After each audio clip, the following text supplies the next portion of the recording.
What's up, PBS crew? Photos, beards, and sneakers. Hey, it's Friday, so you know what that means. It is Foto Friday. I want to talk about moving into manual. Let's take this thing step by step and let's go into manual. Stay tuned. Coming up next. Alright, so we're moving into manual. You got your DSLR camera, so you're now official like a referee with a whistle, and you want to take awesome pictures, but you don't want to just point and shoot. If you wanted to point and shoot, you would have got a point and shoot camera. This is a digital camera, a DSLR. This camera has the capability to do different things that a point and shoot can't do. So you want to go into manual. You want to move into manual. Here's what you need to know about your camera. First of all, if you got a DSLR camera, I myself have a Canon 70D, and I also am shooting on a Canon T5. So those two cameras, while similar or while by the same manufacturer, are a little different in their setting. So you need to know what is manual setting, or how do you move into manual setting. So first you got to start off in your automatic setting. Automatic setting is typically that green square. If you're looking at the top of your camera from above, you'll see that turning mechanism. That is to control your settings in terms of your picture settings. How do you determine what type of picture you're going to take, if you will? So the first one is that green square. That is auto. That is straight auto. The camera is going to do all the settings for you. The camera is going to determine what the aperture should be, determine what the ISO will be. We'll talk about ISO. I know you guys might be hearing me say ISO a lot, but not know exactly what ISO is. And as we move into manual, we'll discover what ISO is, and we'll talk about the shutter speed as well. It's going to determine your shutter speed. If it's in that green square, it's going to do all that for you. So you're just basically taking that camera, you're pointing, you're focusing, and you're shooting. That's really all you do. Maybe zooming in and zooming out, or what have you. But it's going to take all those settings and just put them in there for you automatically. There's no guesswork. The next thing that you'll have is you should see a picture or what seems to be maybe a mountain or an uneven M. That's like landscape. Again, these are auto settings. These are automatic settings. So you're telling the camera, hey, I'm getting ready to take a picture of some sort of landscape, some sort of mountain or scenery, trees or what have you, and the camera is going to now automatically determine what settings your camera should be on based off of the selection that you have. And then there's a portrait one, and that's going to do the same thing. It's going to determine the settings, the ISO, the aperture, the exposure, the shutter speed. Is going to determine those settings before you take the picture, and then takes the guesswork out of it. You're saying, I'm taking a picture of this person, and you determine what settings it should be on. Then you have something that's like a sporting, somebody who looks like they're running. That one's going to determine the settings for a sporting event. Maybe you're at your nephew or your son or your daughter's softball game, and you want to get them running into first base or something like that. You put that setting on, and it's going to determine exactly what settings should be for that.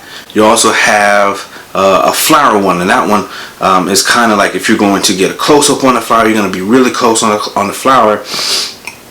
That's going to determine the settings. And you have a night photography one or a night portrait one, again determining the settings. Then you start to turn it, and you'll see something. I think it says AV, TV, PV, I believe. Those give you a little more control while it is not full manual. So now we're moving into manual. Hey, you know what? I really want a blurry background. So what I'm going to do is I'm going to turn my mechanism to the AV, which is the aperture priority. That's going to determine behind you what's really blurry or not blurry, or if you need to open it up, if you're taking a group photo, things like that. Now you're able to control at least that aspect. And then you change it to shutter priority, which I believe is TV. I don't know why it's TV, but I believe it's TV for shutter priority. You turn to shutter priority. That's going to allow you to control how fast your shutter is when you're taking the picture. Remember, if you don't know already, remember that the speed of your shutter, the shutter speed, is going to determine how much light comes in through your lens, which is going to determine how bright your photo is. So if your shutter speed is real quick, you're not going to get a lot of light in it. Say it's 1/400th of a second or 4,000th of a second. That's something that's moving really fast. You're trying to stop that thing from moving really fast. It's going to be really quick, and you're not going to get much light in it. So when you're doing that, the camera is going to determine the other settings. And then you go into ISO priority. That's going to determine kind of more also, it also has to do with the light. But when you turn your ISO up, just remember, the grainier or the noisier your picture is going to be. So be careful with that stuff too. But we're moving into manual. Once you get those mastered, or once you determine, okay, what are those, you can move into manual. My opinion is to maybe do it that way as opposed to just jumping straight into manual. You can now move into manual, and you can set each of those different things, the aperture and the shutter speed and the ISO. If I was to jump straight into manual, I remember it could be frustrating because I've watched these videos and I read all this stuff, and there's an exposure triangle and all these words that sound like another language to me, and I didn't understand, and it's easy to become frustrated with that. So what I suggest to you is move into manual. Don't get out of auto, but move into manual. It's a little different. It's a little unorthodox, if you will. There are some rules that you should kind of keep your eye on or follow to some degree.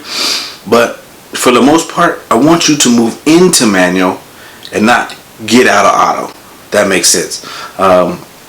We'll talk more about ISO. We'll talk about that exposure triangle. We'll talk about shutter speed and all those types of things, and what's ideal for each situation. Again, there are rules, but as an artist, as the photographer, it is up to you to determine if you're going to follow those rules, you're going to bend those rules, or completely break those rules. And that is really what's going to set the picture. It makes you unique when it comes to being a photographer and taking photos.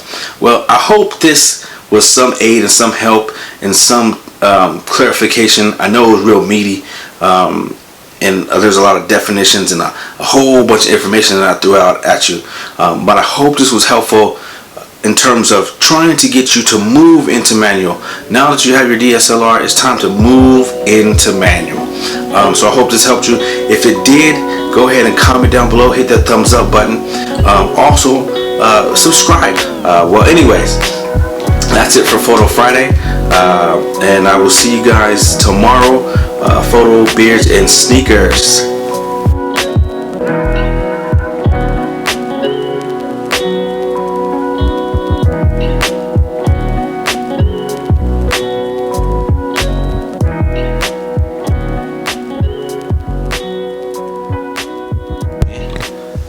Turn on the mic, man.